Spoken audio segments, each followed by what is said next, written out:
가 있습니다. 네, 자 그러면 위용종 이외에도 내시경 검사를 꼭 받아야 하는 분들이 있다고 하는데요. 좀 정리해 주신다면요. 네, 일단 화면을 좀 보실까요? 네.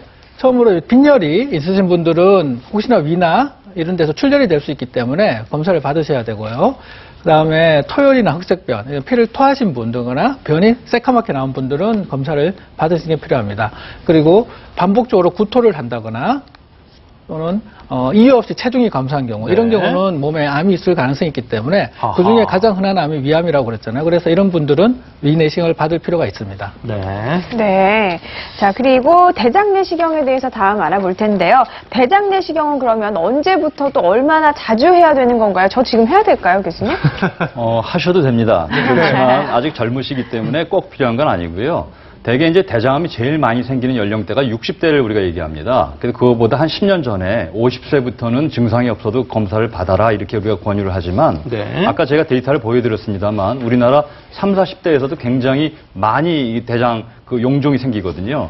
그래서 특히 직장 생활하는 남성분들, 이런 분들은 본인이, 나 맨날 회식 가서 삼겹살에 소주 먹고, 담배 피고 이렇게 하는 분들은 용종이 생길 가능성이 훨씬 높아진단 말이죠. 네. 그런 분들은 적어도 한 40세부터는 증상이 없어도 검사를 하라고 우리가 권유를 합니다. 아하. 네, 아까 또 남자 여자 차이에서 남자가 훨씬 더 많았잖아요. 그러니까요. 네, 검사를 예. 좀 자주 받아보셔야겠습니다. 자, 그러면 용종 이외에도 또 대장내시경 이런 분들은 꼭 받아보셔야 한다는 분들이 계시다면요. 네, 우리나라에도 대장 질환이 굉장히 많이 늘고 있죠. 그래서 우리 도표를 한번 보실까요? 대장 내시경을 하면서 가장 흔히 하게 되는 가장 큰 원인이 출혈이 있는 분들, 변을 보는데 혈변이 나온다든지 이런 분들은 반드시 검사를 받아야 되고요.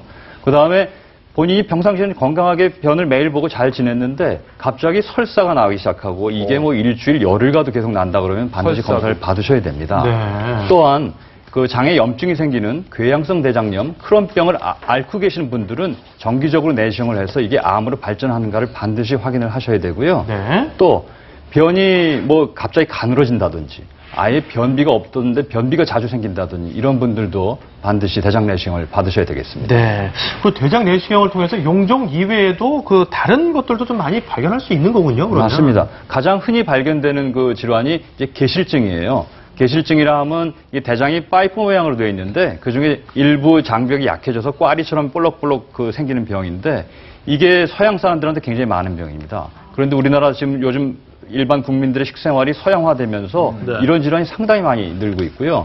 그 이외에 무슨 다른 염증성 질환, 아까 얘기한 크론병, 궤양성 대장염 이런 염증성 장질환 이런 환자들도 많이 발견할 수가 있죠. 네.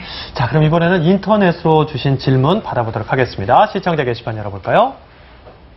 대장 용종 제거 수술 후에 대변에 피가 섞여 나오는데요. 이유가 뭘까요? 좀 많이 겁이 나실 것 같은데요. 그렇네요. 아까 내시경한 용종 제거하는 사진을 보셨습니다만 혹을 우리가 올가미를 씌워서 이 전류를 흘려보내 잘라버리지 않습니까? 근데 잘라버리게 되면 거기서 혈관이 노출이 될 수 있어요. 대부분은 혈관이 저절로 이 수축이 돼가지고 지혈이 되지만 이게 절제 부위가 크다던가 아니면 본인이 출혈성 경향을 갖는 분들은 그 뒤에 좀 피가 오랫동안 지속돼서 그게 혈변으로 나타나는 경우가 있습니다. 네. 대부분은 문제가 없고 대량 출혈인 경우에는 다시 내시경을 해서 특수하게 시술을 해서 지혈을 하셔야 됩니다. 네, 네. 알겠습니다. 오늘 전화 주신 분들이 많습니다. 전화 한번 또 받아보도록 할까요? 안녕하세요. 예, 안녕하세요. 네, 예. 궁금한 점 말씀해 주세요.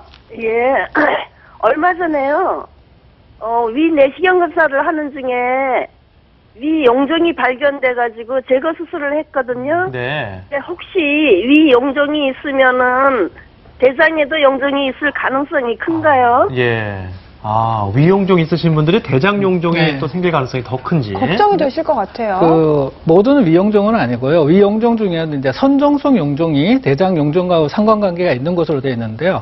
그러니까 위용종 중에 선종이 있는 분들은 선종이 없는 분에 비해서 대장 내시경을 하였더니 대장에 용종이 발견될 확률이 한 1.6배, 그 2배는 채 안 되는데 정상보다는 좀 높죠. 1.6배 정도 더 선종이 많이 발견되었다. 이런 보고가 있습니다. 그래서 약간의 상관관계는 있는 것으로 생각하시면 되겠습니다. 네. 자, 오늘 대장 용종과 위 용종에 관한 모든 것 알려드렸습니다. 마지막으로 강조의 말씀 듣겠는데요. 먼저 이창식 교수님. 네, 우리나라 국민들에서 대장 용종과 대장암이 급속도로 늘고 있습니다. 평상시에 건강한 식습관, 건강한 생활 습관을 유지하면서